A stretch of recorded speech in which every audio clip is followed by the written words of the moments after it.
Hello, I'm James Slim Overton, and just doing this video. I want to do this video, and hopefully, it might help someone that be in the situation that I'll tell you about. Situation, a real life situation that happened with my daughter Jamie when she was traveling with our granddaughter Zuri in the car.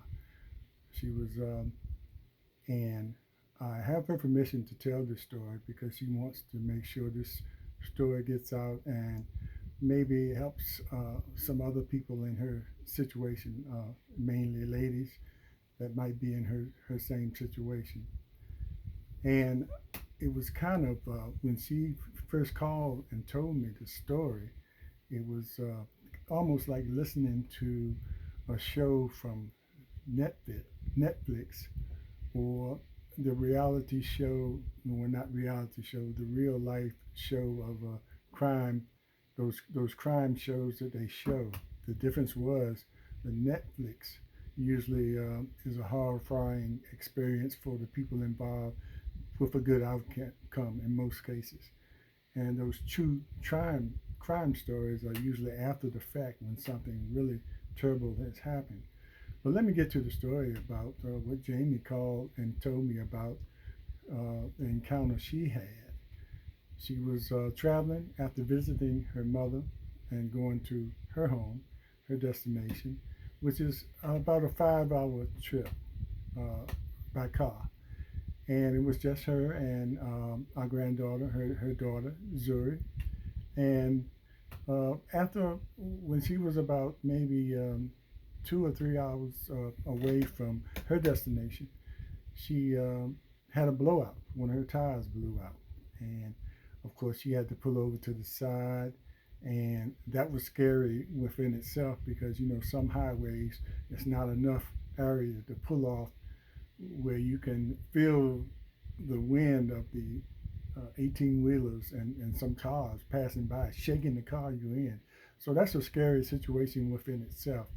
But when she was there, well, first she was in a rental car going back Enterprise, so she called them to let them know her situation. Of course, she couldn't get out and change the tire, and it was on that side of the highway, and that would have been unsafe as well.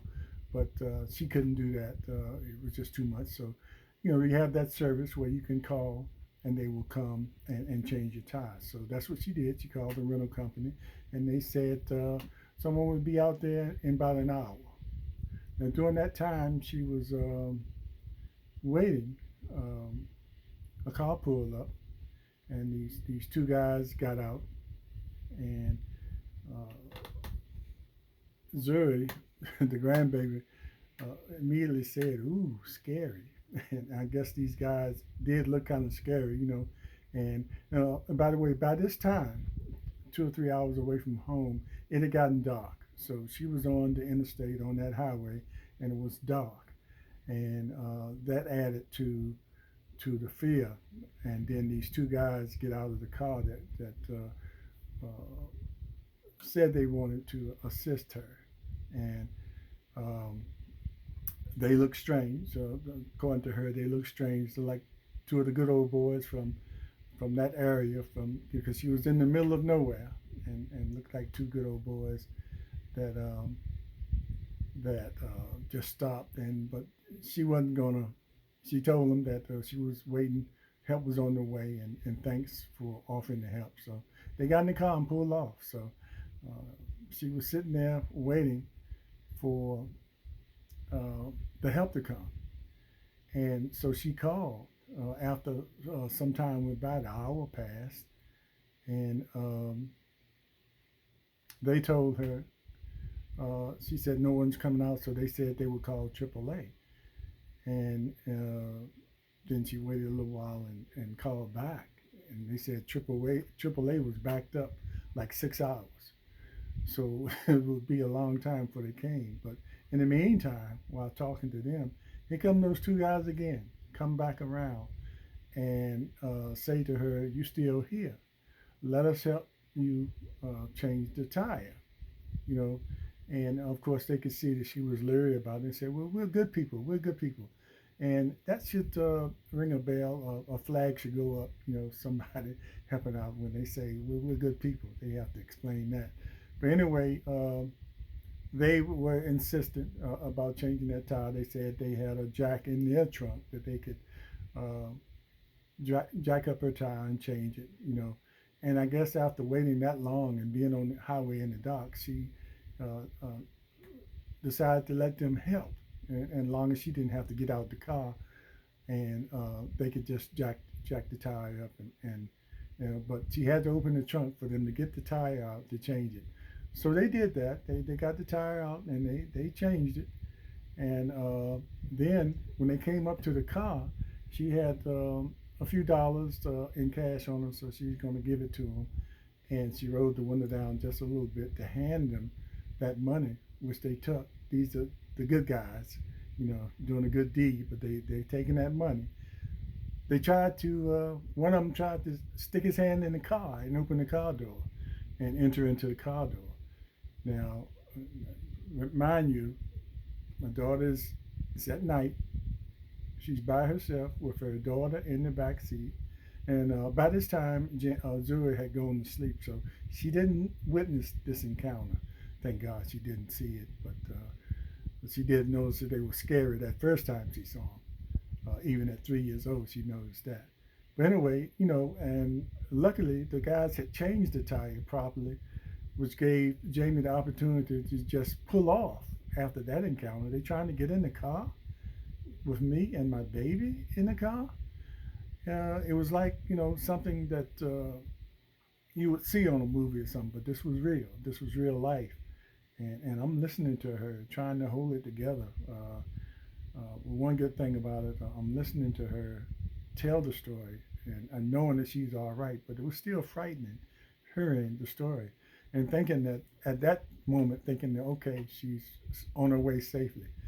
But as she was driving along, these guys evidently had passed her and she didn't know it. And they were slowing down in front of her.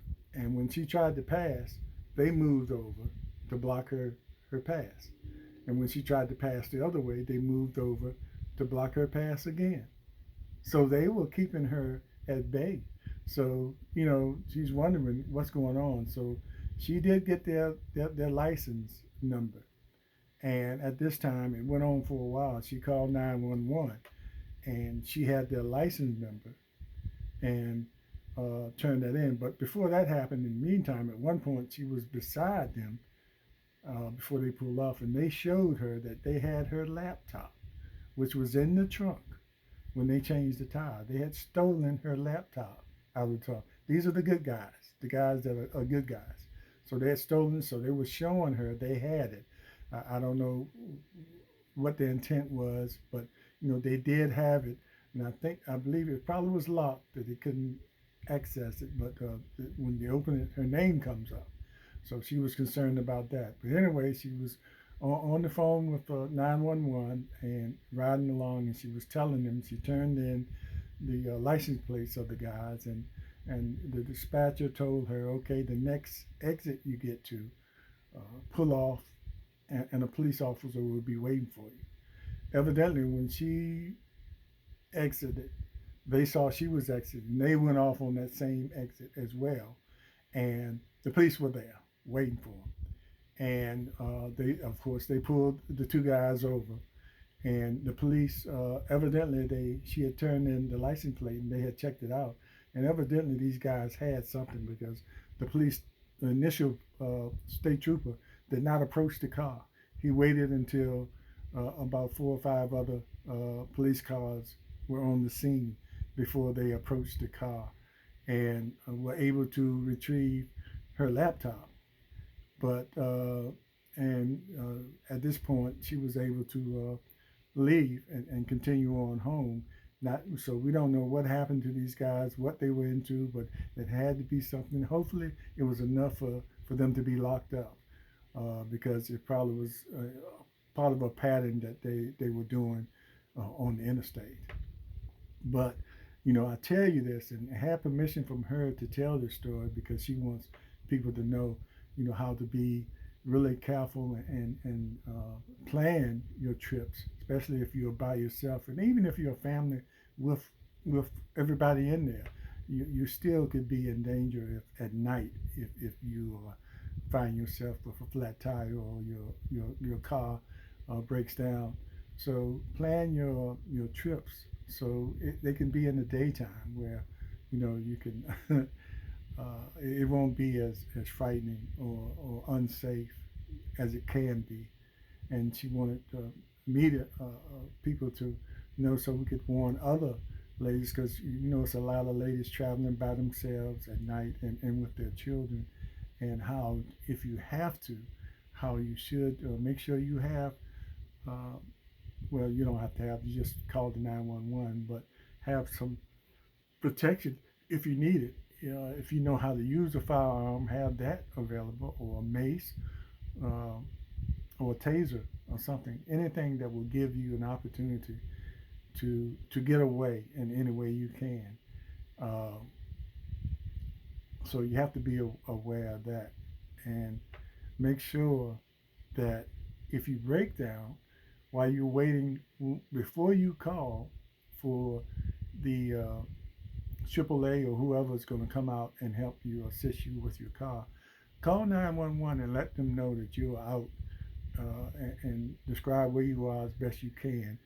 Usually, if you have a cell phone, sometimes they can track that. But to let them know that you're out here at night, or if it's daytime, let them know. And you're by yourself, it's you and your baby, or you're by yourself and you're waiting on assistance from AAA or a tow truck or something like that. But if they can, you would like to have a trooper come out there and sit with you until that happens. I guess in these cases, you learn, you live, you learn, and you try to have to be proactive because and nobody thinks things are going to happen to him, and I wouldn't think that would happen so close to something like that would happen to someone so close to me as my daughter, and watching all these shows or watching all these shows that are real crime stories and seeing what happens to people, even when they practice the best safety. And I thank God, and I believe God was on her side and to his side to protect him, to run across two dummies that fixed the tire and gave her the opportunity to pull off. Whatever their intentions were, they gave her the opportunity to pull off what she did. But they did try to get in that car, and no telling what would have happened if they had been successful of getting in that car. It comes to mind to me, and I don't know. You have this human trafficking out there, and uh, young black women and even children are valuable. And I'm not saying that that's what they were into, but you have to be aware of those things going on out there. So just be careful when you're out there. It can happen to you just like it can happen to anybody. And I'm a living witness of that, and my daughter Jamie is a living witness of that now. And I just think about how frightening that experience must have been for her. And before I go off, one of those things when you find yourself in a situation, don't hesitate if the memories are lingering on, and they are something that keeps you from sleeping or whatever or bothering you. Make sure you make an appointment to see a mental health professional, uh, and make sure that you're all right within yourself. Sometimes you think you're okay and you can move on, but something as dramatic as that can be something that could linger on for a long time and take its toll. Not everybody needs that, but sometimes you have to know that that's available when those things happen. But please be safe out there. Make sure you share this video, and especially during these days when college kids students are back in school, and they're making those trips back home on the weekends, and you know how invincible college students are. I was one of them, and felt like, and traveled at night alone a lot, and felt like, what's going to happen? It's not going to be me. And just think about all those movies we see, usually picked up from real life incidents.